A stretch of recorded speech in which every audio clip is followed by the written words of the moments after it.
अनुच्छेद 239 से 242 तक इसकी कार्यरीति को संविधान में वर्णित किया गया है और अनुच्छेद 239 के ए में विशेष प्रावधान किए गए हैं, जिसके तहत दिल्ली विधानसभा सहित एक संघ शासित प्रदेश है। तो दिल्ली ना तो पूर्ण राज्य है, ना संघ शासित प्रदेश है, ना संघ शासित प्रदेश विथ असेंबली। क्योंकि ये राजधानी क्षेत्र है, इसको ध्यान में रखते हुए 239 ए में इसका एक विशेष प्रावधान संविधान के तहत किया गया है। इसकी डिटेल बात मैं बाद में बताऊंगा। अब कहा कि भारत सरकार को इसके बारे में कानून बनाने का अधिकार नहीं है, ऐसा विषय कुछ सदस्यों के द्वारा रखा गया। मैं इस सदन का ध्यान अनुच्छेद 239 ए 3B की तरफ दिलाना चाहता हूं। 239 ए 3B बहुत स्पष्ट है।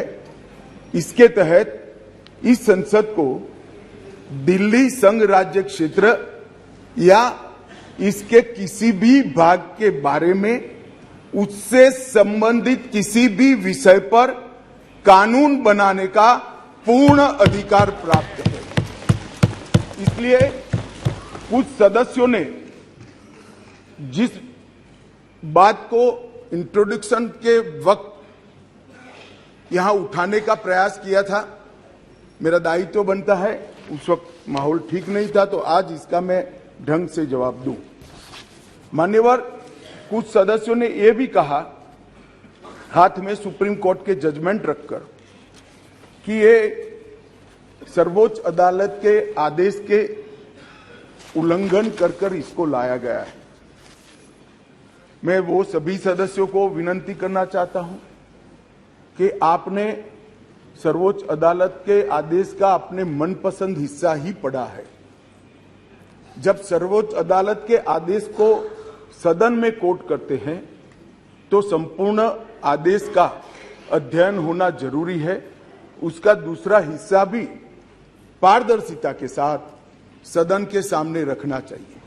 खैर, जिन्होंने नहीं रखा, मैं रख देता हूं। मान्यवर, मैं स्पष्टता करना चाहता हूं कि ये विधेयक जो है, इसमें सर्वोच्च अदालत के निर्णय को जो उन्होंने रिफर किया है, उसके पैरा 86, पैरा 95 और विशेष कर पैरा 164 एफ की ओर मैं ध्यान आकर्षित करना चाहता हूं।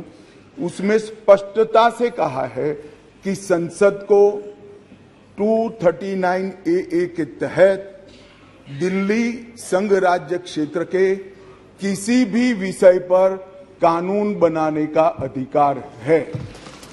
ये अदालत ने अपने जजमेंट के अंदर बहुत स्पष्ट कर दिया है। संविधान के भाग 8 जिसका हेडिंग है संघ राज्य क्षेत्र, उसके अंदर लिखा हुआ है, यानी कि दिल्ली को कुछ भी लिख दीजिए, उसका नेचर जो है वो संघ राज्य ही है।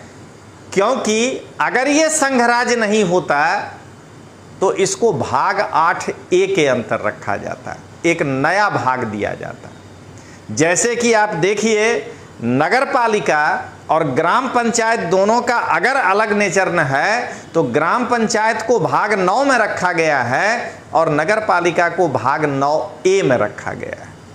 तो सबसे पहले तो अगर दिल्ली को संघ राज्य क्षेत्र नहीं माना जाता तो दिल्ली के लिए एक नया भाग बनाया जाता, और अगर दिल्ली राज्य होता तो भाग 6 जो संविधान का है, वहां जो राज्य के बारे में चर्चा है वो जो है इसके अंदर होता है। तो सबसे पहले तो ये 7वां संविधान संशोधन के द्वारा जो भाग 8 के अंदर संघ राज्य को स्थापित किया गया है, दिल्ली के संदर्भ में सभी अनुच्छेद उसी से रिलेटेड हैं। तो पहले केजरीवाल को यह समझना होगा कि दिल्ली कुछ भी हो जाए, लेकिन संघ राज्य है, यूनियन टेरिटरी ही है। अब आइए दोस्तों देखें कि बाबा साहब अम्बेडकर ने आर्टिकल 239 में क्या लिखा है। 9 से ही 9A निकलेगा, उससे फिर AA निकलेगा।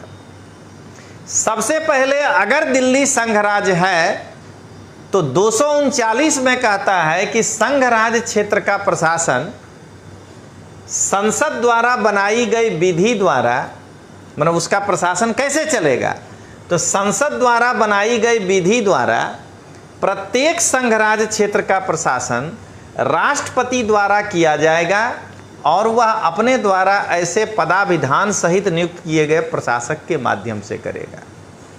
अभी 239A में भी आएंगे जो दिल्ली के बारे में विशेष उपबंध है। पहले ये देखिए कि कोई भी अगर संघ राज्य क्षेत्र है, दिल्ली 239AA है, वो संघ राज्य है। अगर कोई संघ राज्य है तो ये अरविंद केजरीवाल को पता होना चाहिए कि उसका प्रशासन संसद द्वारा बनाई गई विधि के ही अधीन होगा। उसका प्रशासन अरविंद केजरीवाल और मनीष सिसोदिया के द्वारा बनाई गई विधि के अधीन नहीं होगा दोस्तों। और संघ राज्य क्षेत्र का प्रशासन राष्ट्रपति करेगा अपने द्वारा नियुक्त जो है एक व्यक्ति से, जिसका कोई भी नाम हो सकता है, प्रशासक, LG, चीफ कमिश्नर, कुछ भी नाम हो सकता है। चलिए दोस्तों आगे बढ़ें। 239A क्या कहता है? कुछ संघ राज्य क्षेत्रों के लिए, यानी अगर संसद को ऐसा लगता है कि कुछ ऐसे संघ राज्य हैं जैसे दिल्ली, पांडिचेरी, दिल्ली के लिए स्पेशल है बट यहीं से निकलता है दोस्तों, जम्मू कश्मीर, कुछ संघ राज्य क्षेत्र के लिए या तो विधानमंडल या मंत्रिपरिषद या दोनों का सृजन किया जा सकता है। या तो अभी अगर केंद्र चाहे कि मंत्रिपरिषद हटा दें पांडिचेरी से तो वो भी हटाया जा सकता है। संघ राज्य को पहले समझिए दोस्तों, क्या कहता है? संसद विधि द्वारा नहीं कहता है कि अरविंद केजरीवाल के विधि द्वारा, संसद विधि द्वारा पुदुचेरी और जम्मू कश्मीर संघ राज्य क्षेत्र के लिए भागतः नाम निर्देशित या भागतः निर्वाचित विधानमंडल या मंत्रिपरिषद या दोनों का गठन कर सकता है। अब आइए दोस्तों दिल्ली के बारे में, ये दो हमने केवल बैकग्राउंड के लिए आपको बताया। अब अरविंद केजरीवाल जी बार बार जो कह रहे हैं कि जनता ने हमको चुना है, अरे कौन कह रहा है जनता ने आपको नहीं चुना है? लेकिन जनता ने आपको अगर चुना है तो आप माथा पे लात नहीं रख दीजिएगा कि संविधान के हिसाब से शासन करिएगा। आज अगर क्या आपके इस कथन से जो काला दिन था, आपातकाल जो हमारे देश में लगाया गया था, तो क्या उस समय के प्रधानमंत्री ये कह सकते हैं कि जनता ने हमको चुना था, हमने आपातकाल लगा दिया? जनता के चुनने का मतलब यह है कि सरकार तो संविधान के अनुसार ही चलेगा ना। तो अब आइए दिल्ली के संबंध में विशेष उपबंध जो कि 69वां संविधान संशोधन के द्वारा जोड़ा गया है। देखिए दोस्तों क्या लिखा हुआ है। दिल्ली संघ राज्य क्षेत्र को, वहां नहीं लिखा है कि दिल्ली राज्य क्षेत्र को या अरविंद केजरीवाल के दिल्ली राज्य क्षेत्र को, वहां साफ लिखा, जिस समय जन्म नहीं हुआ होगा राजनीति में उस समय का यह बात है। दिल्ली संघ राज्य क्षेत्र को, यानी दिल्ली एक संघ राज्य ही है, दिल्ली राष्ट्रीय राजधानी क्षेत्र कहा जाएगा। यानी दिल्ली संघ राज्य क्षेत्र को दिल्ली राज्य नहीं कहा जाएगा। दिल्ली संघ राज्य क्षेत्र को दिल्ली सीमित राज्य नहीं कहा जाएगा। दिल्ली संघ राज्य को दिल्ली विशेष राज्य नहीं कहा जाएगा, राष्ट्रीय राजधानी क्षेत्र कहा जाएगा। यानी आप तो अब राज्य भी नहीं रहे, दिल्ली एक राष्ट्रीय राजधानी क्षेत्र है। ये आपको क्यों नहीं समझ में आ रहा है? इसीलिए लग रहा है कि यूपीएससी में सवाल ठीक से नहीं लिखे होंगे और इसीलिए आईआरएस का पद मिला, रैंक पीछे हो गया होगा। क्या कहता है? और अनुच्छेद 239 के अधीन नियुक्त उसके प्रशासक को उपराज्यपाल कहा जाएगा। यानी दिल्ली में जो एलजी की नियुक्ति हुई है वो भाग देखिए कहां, वो भाग 8 के ही 239 के अंतर्गत हुआ है। राष्ट्रपति ने दिल्ली में जो एलजी को नियुक्त किया है, दिल्ली भले ही क्या कहते हैं विशेष उपबंध ले रहा है, लेकिन दिल्ली में प्रशासक की नियुक्ति जब राष्ट्रपति कर रहा है, इसीलिए मैं 239 से शुरू किया था कि दिल्ली की जड़ें 239 में है। वह एक संघ राज्य है क्योंकि वहां के एलजी की नियुक्ति राष्ट्रपति करता है। और ध्यान दीजिए, इसलिए दिल्ली पर संसद के द्वारा बनाई गई विधि मान्य होगी। यह बात केजरीवाल को समझना पड़ेगा। नटखट बच्चे के तरह चॉकलेट मांग लेने से नहीं मिलेगा, दांत सड़ जाता है ज्यादा खाने से चॉकलेट। ये क्यों नहीं समझ रहा है अरविंद केजरीवाल? राजनीतिक रूप से इमेच्योर आदमी इसी को कहते हैं ना। और हम तो अब कहेंगे कि हमें तो पढ़ा लिखा आदमी भी नहीं लग रहा है ठीक से, ये इसको संवैधानिक जानकारी नहीं है। अब तो हमको ये लग रहा है कि यूपीएससी पीटी कैसे निकाला था। सबसे पहले तो यहां पर यह शंका हो गया है। अब आइए, तो दिल्ली का 239 AA कहता है का पहला आर्टिकल 239 AA का यहां पर कि दिल्ली एक यूनियन टेरिटरी ही है। और अब आगे ये भी मत बोलना ये एक राष्ट्रीय राजधानी क्षेत्र है और उसके राज्यपाल की नियुक्ति उपराज्यपाल की वैसे ही होगी जैसे कि 239 के अंतर्गत किसी यूनियन टेरिटरी में उपराज्यपाल की नियुक्ति होती है। कहां घूम रहा है ये लोग आदमी, हमको समझ में नहीं आ रहा है। जरा सोचिए दोस्तों कि अरविंद केजरीवाल के सुर में सुर कैसे कांग्रेस मिलाएगा, क्योंकि कांग्रेस में पढ़ा लिखा आदमी है ना। इसके पार्टी में ना 12वां पास आदमी होता है। जरा आप सोच के देखिए कि ये जो बार बार कह रहे हैं कि इस अध्यादेश का विरोध करो, कर सकती है कांग्रेस, लेकिन कांग्रेस को पता है कि ये हम ही बनाए हैं ना 69वां संशोधन। तो लोग कांग्रेस से सवाल नहीं करेगा कि आपने ये क्यों लिखा है। दिल्ली राज्य नहीं है। अरविंद केजरीवाल जो बार बार कह रहा है कि इस तरह से केंद्र से शासन बाकी राज्यों पर भी करेगा, अरे बुरे वक्त में बुद्धि भ्रष्ट हो गया है क्या? बाकी जगह पे संसद को यह हक नहीं है, वो संविधान संशोधन बिल हो जाएगा, हालत खराब हो जाएगा उसको पास कराने में। अब आइए 239 AA का 3A क्या कहता है? विधानसभा राज्य सूची के लोक व्यवस्था पुलिस भूमि को छोड़कर राज्य सूची और संवर्ती सूची पर कानून बना सकती है। आप ये बताइए कि इसका मतलब ये है कि ये आर्टिकल हमको इस बात की इजाजत दे रहा है कि लोक व्यवस्था पुलिस और भूमि को छोड़कर दिल्ली राज्य सूची के अन्य चीजों पर कानून बना सकती है। यहां छोड़कर क्यों लिखा? इसका मतलब यदि वह बच्चा नटखट हो गया तो हम कुछ और विषय भी ले सकते हैं। संविधान में हम यहां डाल सकते हैं कि लोक व्यवस्था पुलिस कौमा भूमि तथा राज्य लोक सेवा आयोग, और राज्य लोक सेवा को छोड़कर इसमें कौन सा पहाड़ गिर गया है? अगर कांग्रेस पार्टी इस बिल का कैसे विरोध करेगा? आप समझ रहे हैं कि कांग्रेस के ऊपर जो है राज्यसभा में उसको क्या झेलना पड़ेगा। ये बात पूछेंगे लोग, हमारे जैसे लोग बाहर में पूछेंगे कि तो फिर आपने ये 3 चीजों को दिल्ली में क्यों नहीं दिया था पहले? यानी संघ राज्य को अगर 3 चीजों से मुक्त किया जा सकता है तो चौथे से भी किया जा सकता है ना। कल 10 विषय से भी मुक्त किया जा सकता है। ये तो संविधान का आर्टिकल इजाजत दे रहा है कि अगर पुलिस, भूमि और लोक व्यवस्था, तो कल लोक सेवा आयोग, लोक सेवा ये भी हो सकता है। लेकिन ये सुधारा राज्य के लिए नहीं हो पाएगा। तो देखिए अनुच्छेद 239 AA क्या कहता है। अब आइए क्या कहता है 239 AA का 3B, संघ राज्य क्षेत्र या उसके किसी भाग के लिए किसी विषय के संबंध में विधि बनाने की शक्ति, संसद के विधि बनाने की शक्ति का अल्पीकरण नहीं होगा। कितना बड़ा ताकत संसद को दिया है। इसलिए मैं कह रहा हूं कि आप बाबा साहब अंबेडकर के संविधान का उल्लंघन कर रहे हो।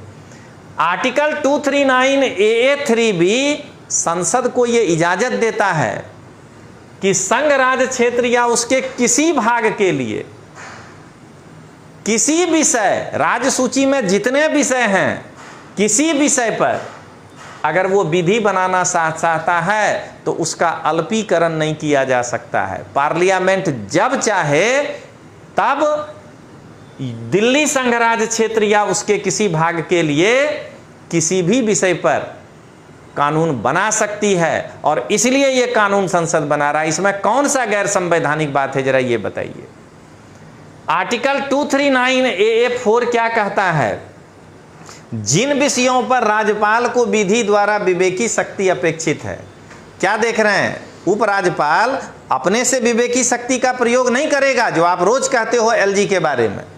संसद कानून बना करके चाहे तो लिख सकता है कि इन इन विषयों पर राज्यपाल के पास विवेकी शक्ति होगी, उन्हीं विषयों पर LG साहब अपनी विवेकी शक्ति का प्रयोग करेंगे, अब बाकी पर वो जो है मंत्रिपरिषद के सलाह पर काम करेगा। तो राज्यपाल उपराज्यपाल ने लोक व्यवस्था को ध्यान में रखकर विवेकी शक्ति का प्रयोग किया है।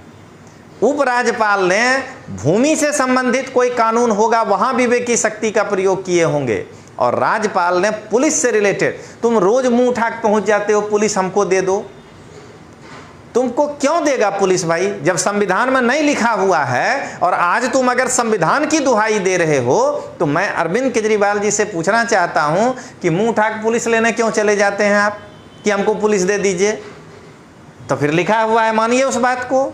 तो उपराज्यपाल यहां विवेकी शक्ति, परंतु देखिए क्या कह रहा है, यदि LG और मंत्री के बीच किसी भी विषय पर मतभेद हो जाए, जहां विवेकी शक्ति नहीं है, अगर वहां भी LG और मंत्रिपरिषद यानी अरविंद केजरीवाल के बीच विभेद हो जाए तो LG उसको राष्ट्रपति को भेजेगा, और राष्ट्रपति के निश्चय के अनुसार उपराज्यपाल जो है वो काम करेगा। आप जरा ये बताइए कि ये जो बार बार ये कह रहे हैं कि ये वाला शासन मोदी चला रहा है, कैसे चला रहा है? उपराज्यपाल राष्ट्रपति को भेजा है, और राष्ट्रपति को संविधान जो है वह बांध के रखा है कि मंत्रिपरिषद के सलाह पर काम करेगा। तो ये आदमी चाह रहा है इस देश में संविधान के सारे नियमों को तोड़ दिया जाए जो उसके विरुद्ध आ रहा है। क्यों नहीं नरेंद्र मोदी का मंत्रिपरिषद राष्ट्रपति को सलाह देगा दिल्ली के मामले में, जब यहां कह रहा है कि उपराज्यपाल राष्ट्रपति को भेजेगा, और आर्टिकल 75 कहता है कि राष्ट्रपति मंत्रिपरिषद के सलाह पर काम करेगा, तो फिर राष्ट्रपति ये सलाह किसके आधार पर लेगा? तो यहां पर कौन सा गलत अमित शाह और नरेंद्र मोदी साहब कर रहे हैं? गलत आप कर रहे हो, क्योंकि आपको संविधान की जानकारी नहीं है। और अब तो हमें पूरा का पूरा यकीन हो गया कि आप पूरी तरह से एक अनपढ़ व्यक्ति वाला व्यवहार कर रहे हो, और राष्ट्रपति जो निश्चय किया उपराज्यपाल वही काम करेगा। अब आइए 239 AA7A क्या कहता है? संसद पूर्वगामी खंडों को प्रभावी बनाने के लिए विधि द्वारा उपबंध कर सकेगी। यानी 239 AA में 1 से लेकर के 7 तक जो भी अभी आपने पढ़ा, उसको प्रभावी बनाने के लिए कोई भी विधि बना सकता है।